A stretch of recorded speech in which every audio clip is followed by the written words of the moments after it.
And you're welcome. It's now the third hour for Breakfast Extra, and a very exciting segment is about to begin. I'm very excited. I'll tell you why within. Now, he's been called the area father, the president of frustrated Nigerians, a maverick, a rebel with many causes. And for over 4 decades, Charles Chukwuemeka Oputa, better known as Charly Boy, has been a bold, unfiltered voice in Nigeria's entertainment and socio-political space. From his eccentric fashion and music career in the 1980s and 90s to his TV hits The Charly Boy Show, to his fearless activism on issues ranging from youth empowerment to governance and human rights, Charly Boy has never shied away from challenging the status quo. So today on Xtra Special, we shine the spotlight on the man behind the persona, the singer, songwriter, actor, producer, and advocate whose influence continues to provoke thought, inspire change, and entertain audiences in equal measure.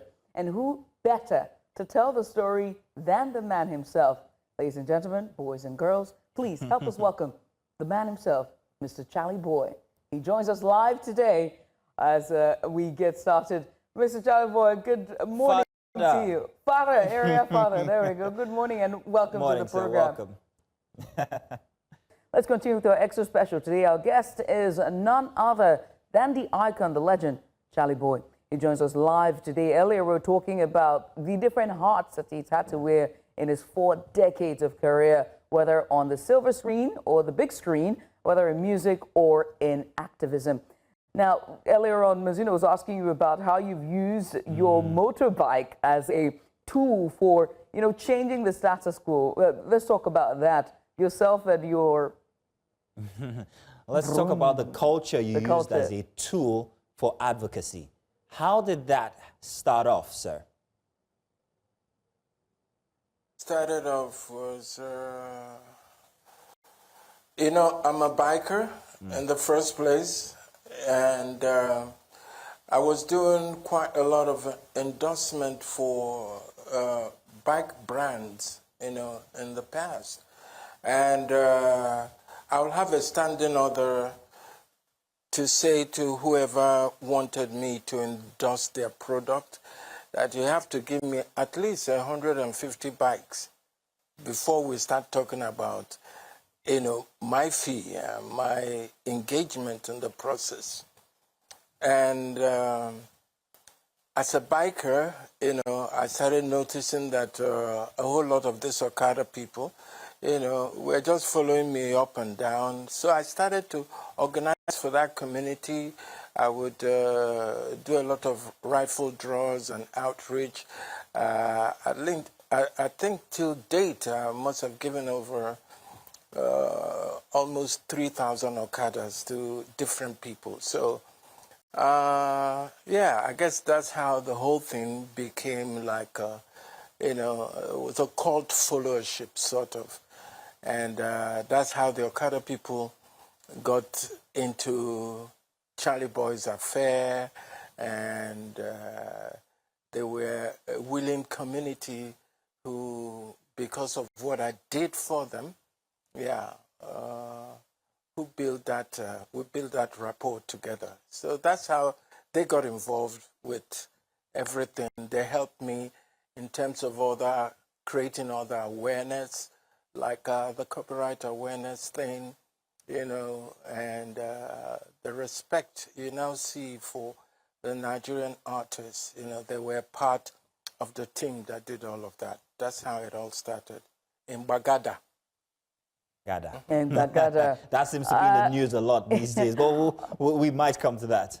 Yeah, you have the area father persona, which you just discussed, but I would like to just settle on, your time on television very quickly before we continue with, the persona that is area father.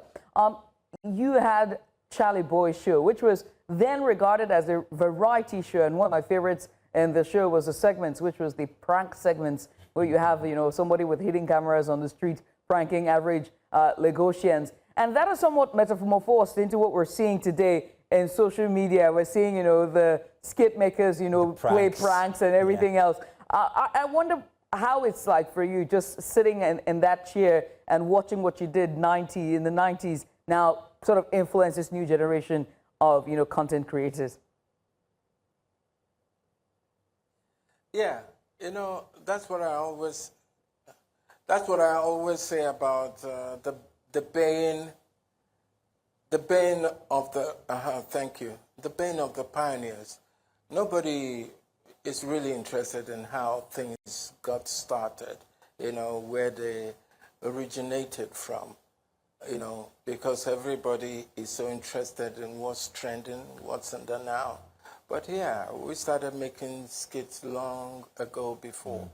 Skits became popular, like the candid camera, that used to be Nigerians' favorite, And then it was fun back in the days because Charly Boy show was more or less like a breeding ground for most creative people who wanted to be on TV.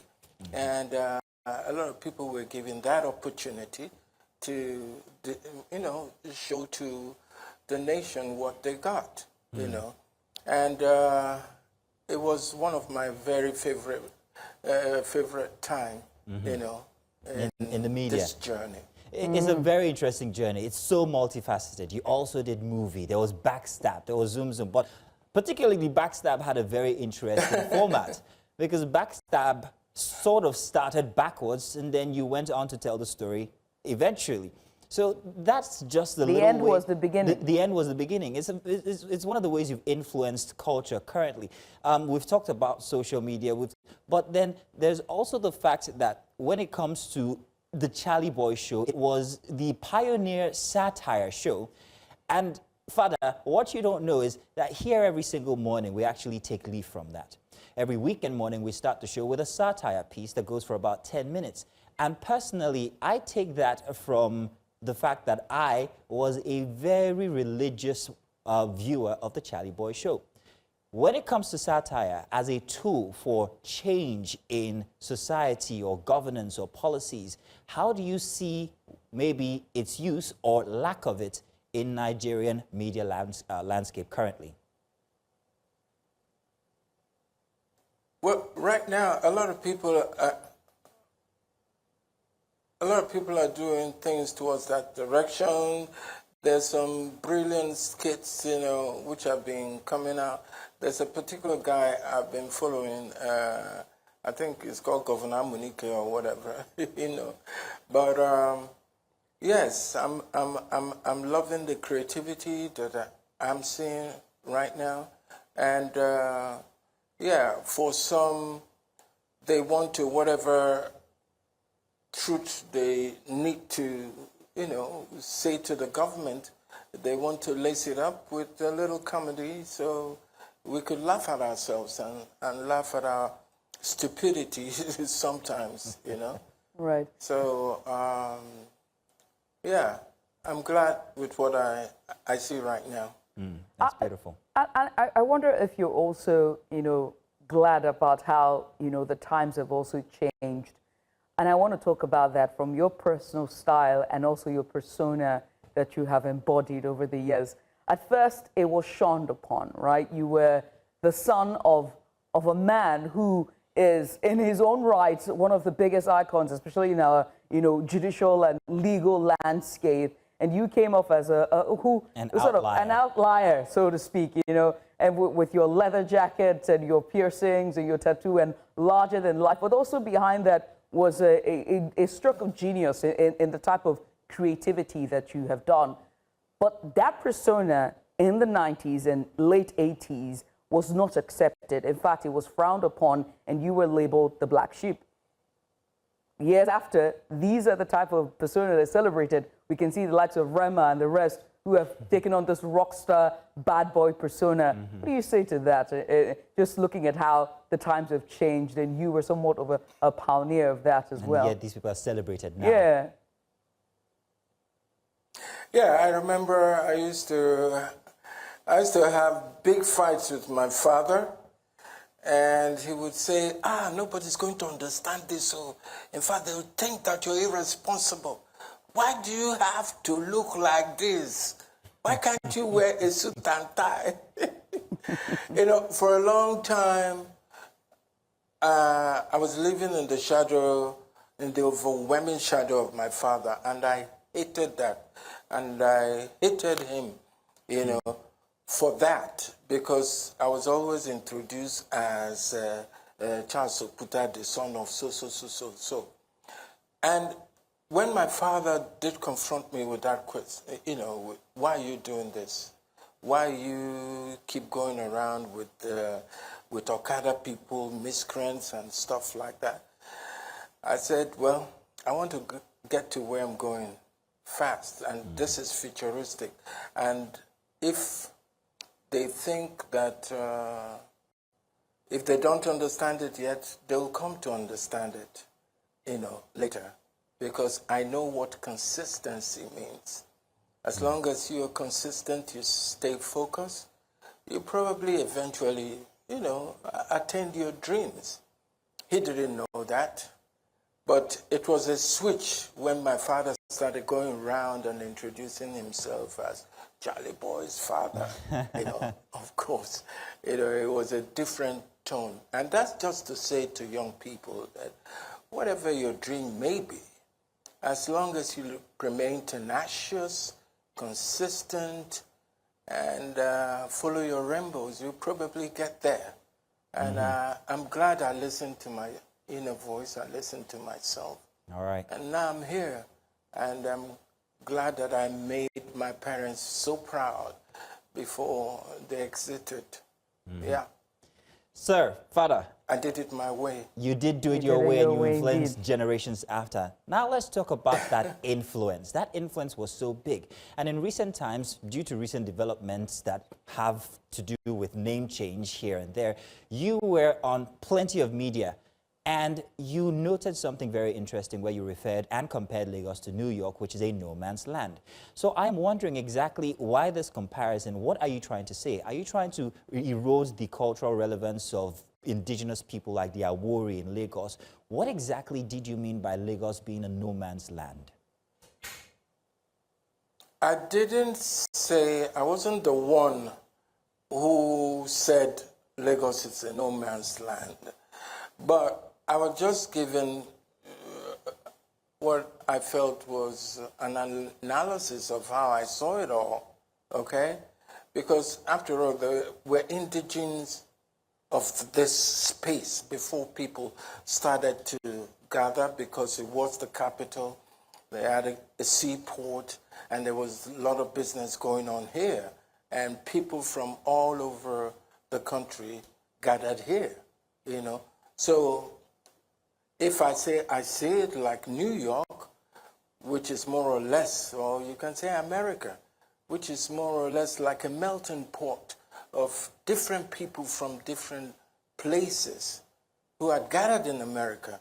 And that's why I'm not too happy with the rhetorics of somebody like Donald Trump, because America was built on the back of immigrants. Okay? And I think the same is applicable to Lagos, if you ask me. So it was on that basis that I made those comparisons. If people want to take it out of context, now their own. If Bigos wants to shout, hey, go back to your... But, you know, most of the time, I know that we're just being silly, we're just being petty, politics is coming, and this is, you know, the kind of politics that we play here. Now, it's very interesting, Father, that you would actually use... Very wrong. Yeah. It's very interesting that you actually bring in immigrants here, especially as it applies to America. But let's use that here in our own context, Nigeria, and the fact that Nigerians have such a big influence on other cultures. Only recently, the Igbo kingdom in Ghana wanted to establish themselves in that territory, and it has brought a lot of it has ruffled a lot of feathers, where we now have a hashtag Nigerians must go. Looking at it from where we stand as a very big people with our boisterous vibe and everything, What do you feel about the instance currently happening in Ghana, where we are being asked to evacuate the place by the people because of that influence that we bring, that footprints that we're trying to change other people's heritage by saying that we have a claim to their land? Nobody's changing anybody's heritage. Your heritage remains your heritage, you know. I mean, you know, this is what people do when it's time for politics, like what I see that is going on in Lagos. You know, why is it that it's only when, you know, we want to do politics that it's the same playbook, you see. You know, they're always doing that. They've been doing that ever since I can remember. They pitch us against each other, you know, and then we fight over nothing. Because all of this, you see, all of what's going on, it's a distraction. As far as I'm concerned, I want to know whether my vote will really count come 2027. That's what we should be talking about now, not a change of name, you know. And I didn't put up a bus stop sign myself. I didn't ask that I be given a bus stop. It just happened because of, I think, what I've done for that community. Do you think that the renaming of the bus stop will sort of erase what you've done for that community, the legacy of what you've done for that community?